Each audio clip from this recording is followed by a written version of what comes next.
예, 예. 자, 이제 기다리던 마지막 발표입니다. 마지막 발표. 마지막 발표 마치면 그 다음에 뭐 예, 저녁 식사 드리고 빨리 마치고 저녁을 먹어보겠습니다. 저는 사회를 맡은 경남대학교 최일규입니다.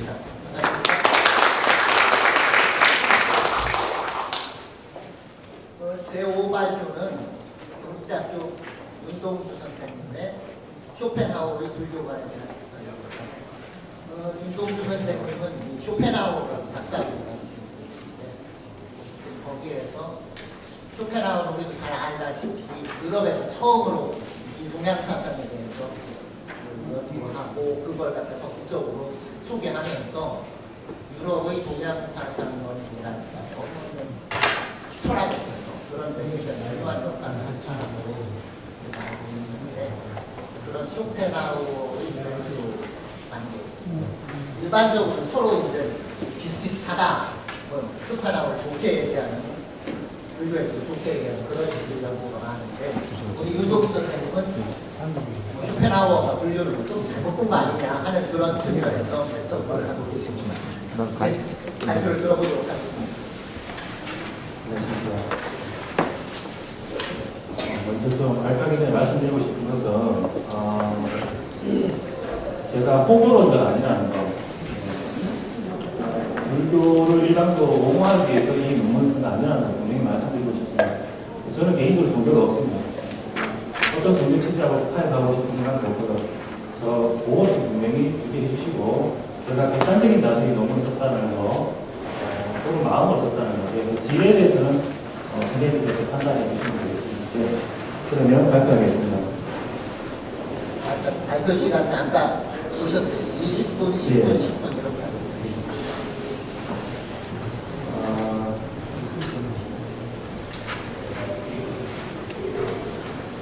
예, 지금 양이 많아서요. 제가 좀 생각하면서 어려워요. 156페이지에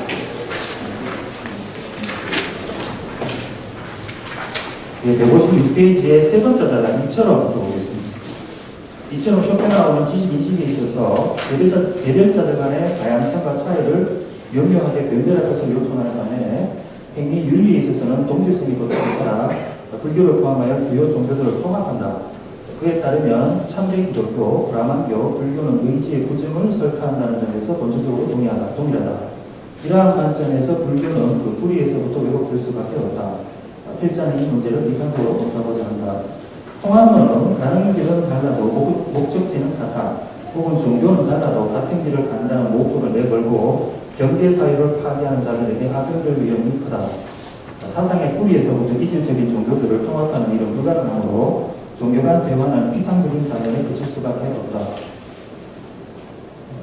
또 4번 각주에 보시면 달라이 라마가 김용옥 선생님하고 대담하는 그 내용 중에 보면 역시 달라이 라마도 서로 맨 마지막 줄 보시면 각주 4번의 맨 마지막 줄 보시면 오히려 종교는 서로 간의 차이를 명료하게 인식하기 위해서 대화를 하는 것이라는 그런 생각을 하고 계십니다.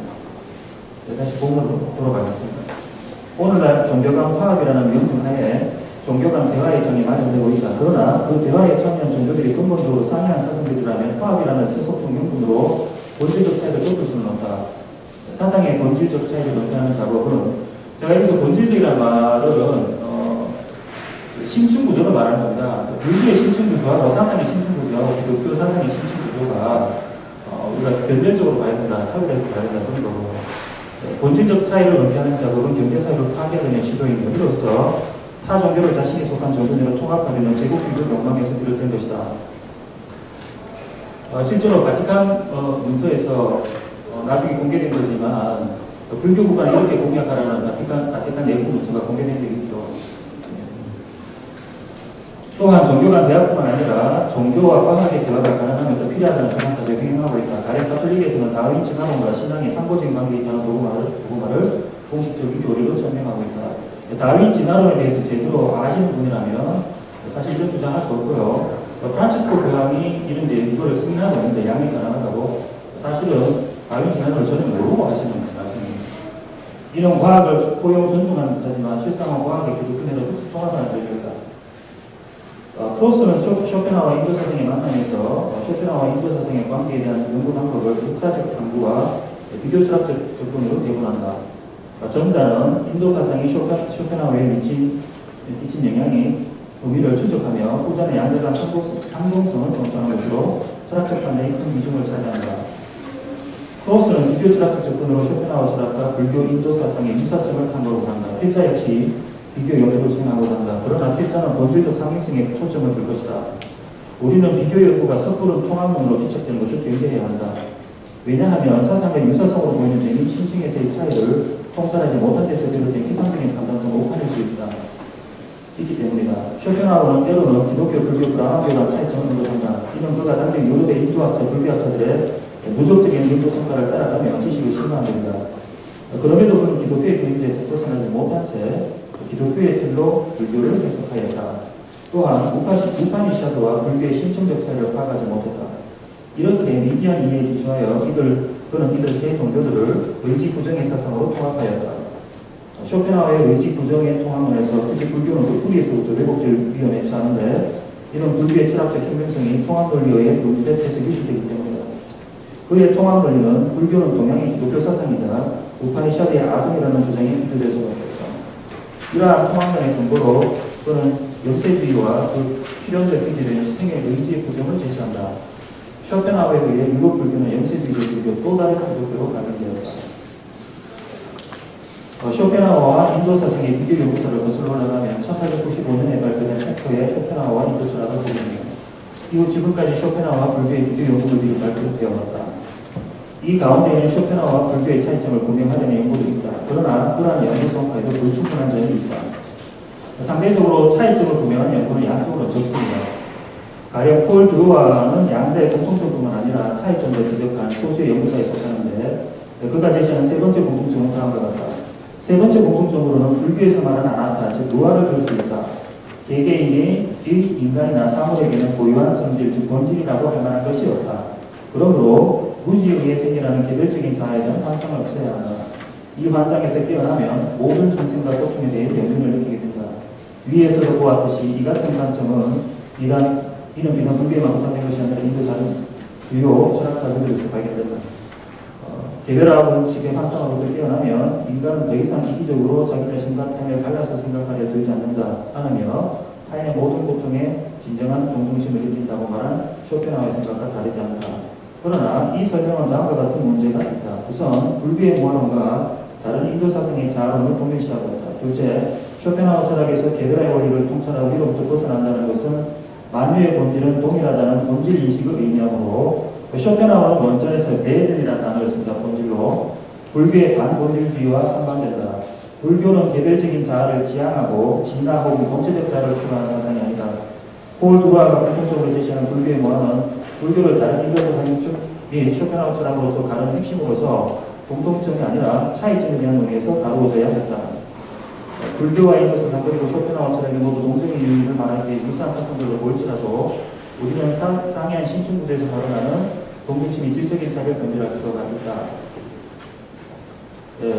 그 다음 단락으로 가보겠습니다. 불교는 초기 불교에서 대승불교에 이르기까지 장구한 세월 동안 광대한 사상체제가 축소되었으며 문화권마다 다양한 형태의 불교가 뽑히었다.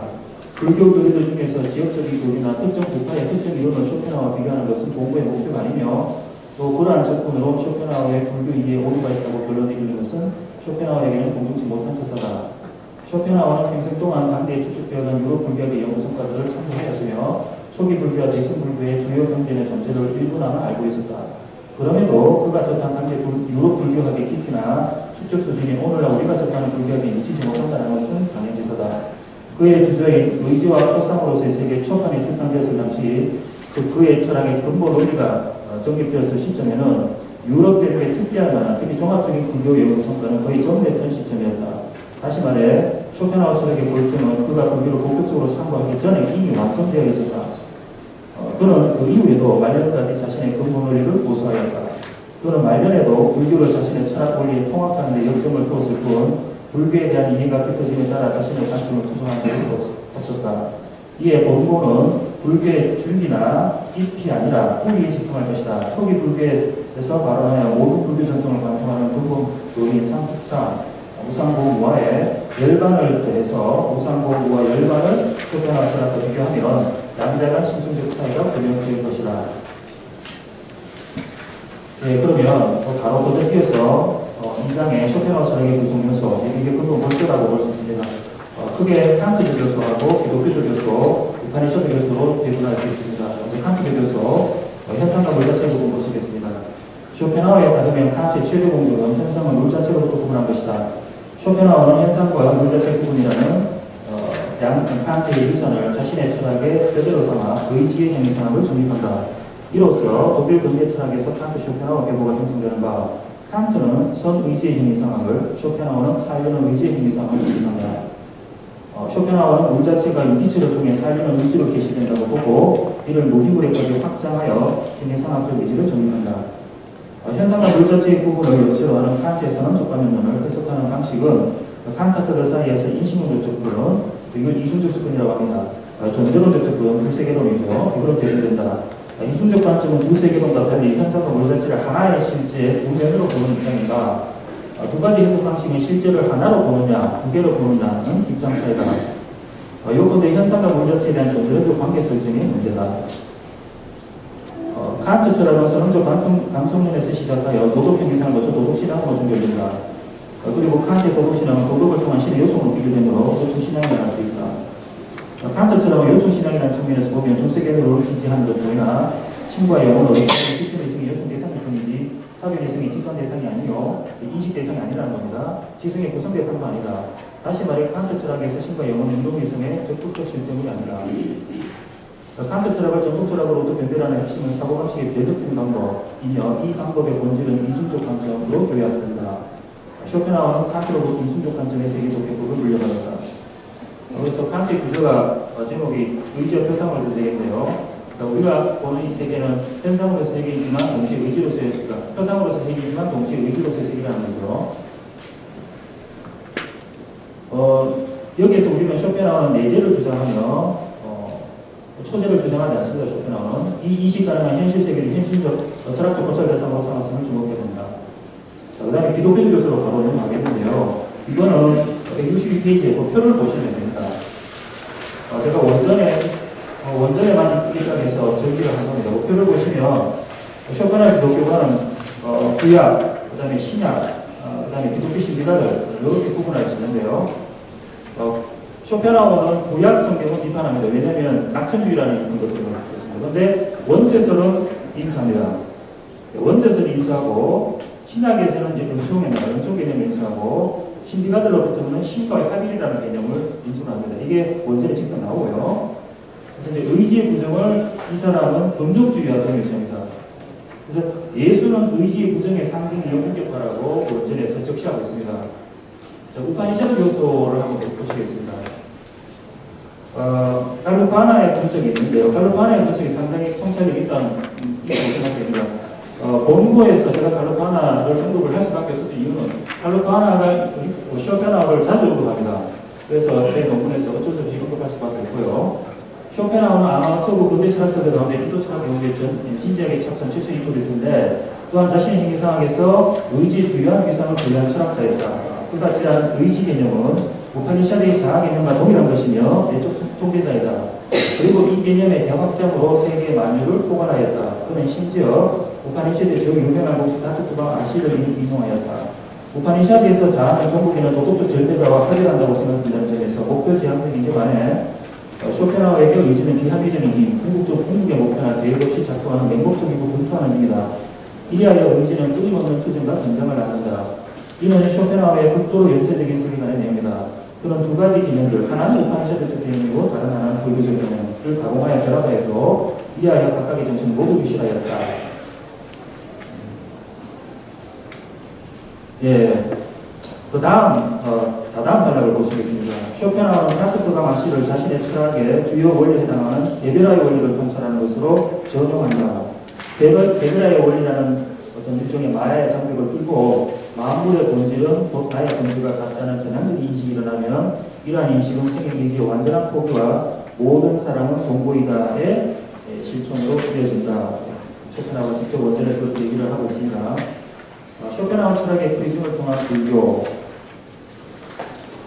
자, 그럼 이제 불교에서 고성제를 우리가 쇼펜하우 같은 경우는 염세주의하고 비교할 수밖에 없는데요. 읽어보겠습니다. 먼저 페터 아벨센이라는 이 학자가 쓴 글을 읽어보겠습니다. 사실 쇼펜하우 철학과 불교가 정말로 같은 공기를 호흡하는 사상들인가라는 문제는 논란의 여지가 있을 수 있다. 쇼펜하우는 세간의 현존에 관해 불교가 영세관을 견지했다고 자주 강조하나 그의 매우 심각한 세계관과 비교할 때 불교는 대체로 폐하는 것 같다. 산스크리트의 두카는 보통으로 번역되지만 그것은 또한 불안이라는 감축도 있다. 사실 첫 번째 진리는 삶의 무상함과 이것이 어떻게 인간에게 내적 평화를 가사하는지에 관한 것이다. 확실히 이것은 쇼펜하우가 말한 것에 반대되지는 않지만 그의 학설의 특징인 삶에 대한 순전한 혐오는 없다. 불교에서 고의 진리는 무상의 진리와 연계된다. 아벨스는 지금 이를 지적하고 있다. 라훌라에 따르면 불교에서 괴로움은 일반적 의미에서의 고통이 아니라 무상한 것이면 무엇이든 괴롭다라는 의미에서의 괴로움이다. 칼로 다노도 같은 취지로 말을 하고 있습니다. 다음 165페이지로 넘어가겠습니다. 쇼펜하우 역시 우리의 생에 무상의 진리를 관찰한다. 그래서 1806년에 11월에 쇼펜하우가 모친에게 보낸 서신에서 그렇게 무상의 진리를 얘기하는 구절이 보입니다. 자, 바로 다음 단락에 가시겠습니다. 아벨센에 따르면 무상성은 불교와 쇼펜하우 철학의 공약수로 인정되지만 삶에 대한 현존한 혐오는 그렇지 않다. 삶에 대한 혐오와 그로 인한 삶의 의지의 부정을 노래하는 쇼펜하우에 의해 당대 유럽에서 불교는 염세적인 종교로 이해되기에 이른다. 쇼펜하우에게 염세주의는 단순히 인생관에 그치는 것이 아니라 곧 종교관이다. 그에게 모든 종교의 근본적 차이는 유신론, 다신론, 범신론, 무신론이 아니라 낙관주의, 염세주의에 있다. 쇼펜하우에게 종교로 변별하는 중보는 신의 유무나 일다가 아니다. 종교의 본질은 오로지 낙관주의, 염세주의라는 중보와 관련된다. 이는 신의 위상 문제를 도외시한 채 모든 종교를 염세적 특성의 유무로 판단하는 사상이다. 쇼펜하우에 따르면 기독교, 브라만교, 불교는 염세적인 종교인데 반해 유대교, 이슬람교는 낙관적인 종교다. 이러한 환원은 동시에 강력한 통합론인가 그는 참된 기독교에는 인도의 혈통이 있다는 결론에 이른다. 필자 이러한 분석은 제노웨이의 논지와 일치한다. 염세적인, 즉 세계를 구성하는 종교는 신학, 기독교, 브라만교, 그리고 불교다. 쇼펜하우는 이 세 종교들을 너무나도 강력하게 동화시키다 보니 신약은 분명히 어떤 식으로든 인도에서 기원했을 것이다라고 확신하고 있다. 네, 다음 페이지 넘어가겠습니다. 이러한 통합적 사고에 따른다면 불교는 본질적으로 기독교적이다라는 비결이 노출될 수밖에 없다. 그러나 쇼펜하우는 이러한 비결을 비판적으로 고찰하지 않았다. 불교는 신이라는 최고 존재자를 인정하지 않는다는 점에서 기독교와 동화불과한 근본적인 상의가 있다. 예, 그 다음 단락으로 바로 넘어가시겠습니다. 이처럼 쇼펜하우 철학은 의지의 부정이라는 비결에서는 불교와 큰 차이를 드러내지만 양자는 고통의 현실에 대한 예민한 감수성에서 출발한다. 예, 그 단락 또 넘어가도 될 것 같습니다. 예, 마지막 단락. 실존의 고통을 원점으로 하여 고통으로의 해방을 추구한다는 점에서 쇼펜하우 철학은 인도 사상과 동종적이지만 무신론적이며 절대자 개념을 배격한다는 점에서 불교에 가장 친화적이다. 쇼펜하우는 원칙적으로 절대자 개념을 인정하지 않습니다. 그러나 쇼펜하우는 불교가 철저한 무신론 종교임을 알고 있었음에도 불구하고 불교가 행사학적 단론을 희론으로서 배격하고 무신론적 입장을 견지한 이유를 이해하지 못한 것으로 보이며 또 실제로 그의 제자들에서 이에 대한 논설을 찾아볼 수 없다. 그 이유는 쇼펜하우의 염세주의와 불교의 고성제를 결정적으로 가르는 것이다. 불교는 유일신, 절대자, 영혼과 같은 행사학적 주제는 인간의 가장 강력한 집착 대상으로서 인간만의 겪는 고통의 근원임을 간파했다. 불교가 브라만교를 거부한 이유는 여기에 있다. 불교에서 볼 때 우파니샤드가 추구하는 자아, 브라만의 합일이라는 목표야말로 인간만이 앓는 형이상학적 질병이다.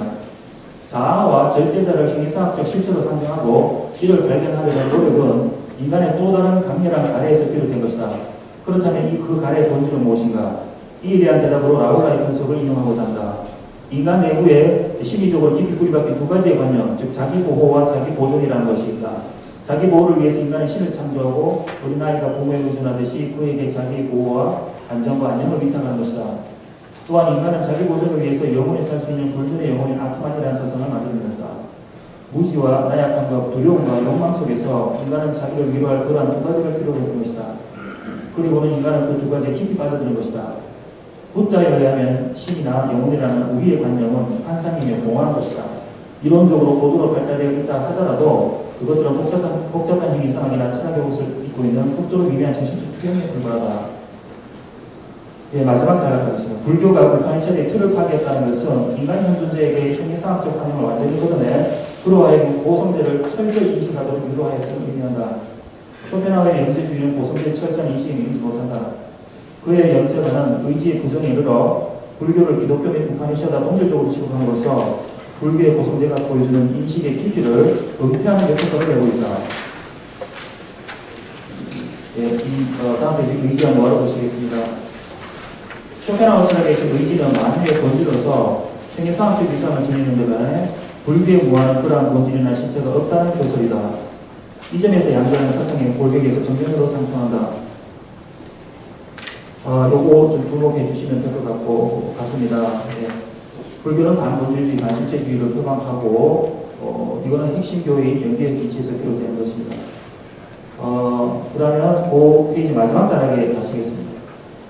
쇼펜하우 철학은 경험에서 출발하는 경험형 이상학이다.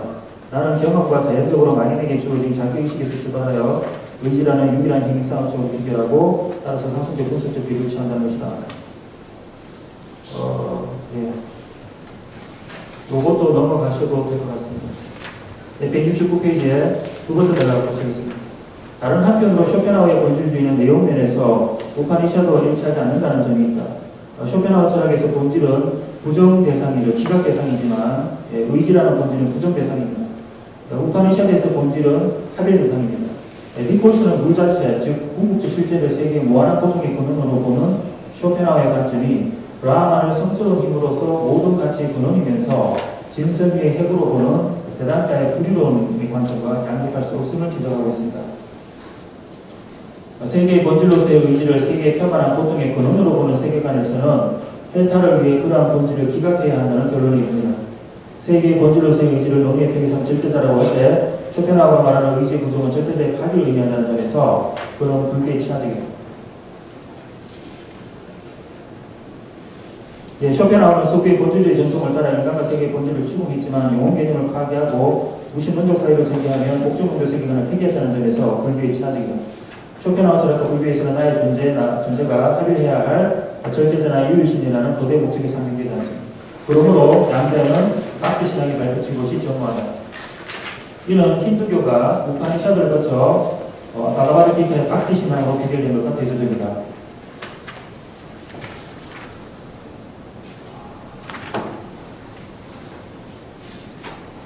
예, 그리고 그 다음 단락으로 가시겠습니다. 바로 불교의 무아로는 본체적 자아로서 영혼을 인정하지 않는다. 그러므로 영혼 개념에 필연적으로 동반되는 절대적 신이라는 개념이 역시 파괴된다.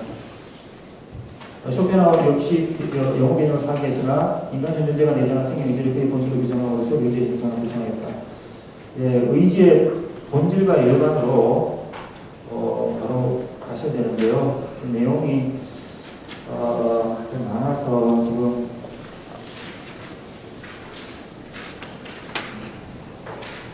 네, 174페이지에 바로 한번 보시겠습니다. 마지막 단락 보시겠습니다. 거마 기여 사상은 불멸의 자아에 탐색하는 성향의 산물이다. 그리고 이러한 아의 뿌리 깊은 성향은 신으로 이어진다. 신 절대자는 자아의 확장점과 신에는 곧 바에다. 이 점에서 브라만교 힌두교는 인간의 뿌리 깊은 욕망의 산물이며 행에 의해 조작된 매트릭스다. 인간은 스스로 지는 매트릭스 세계 속에 갇혀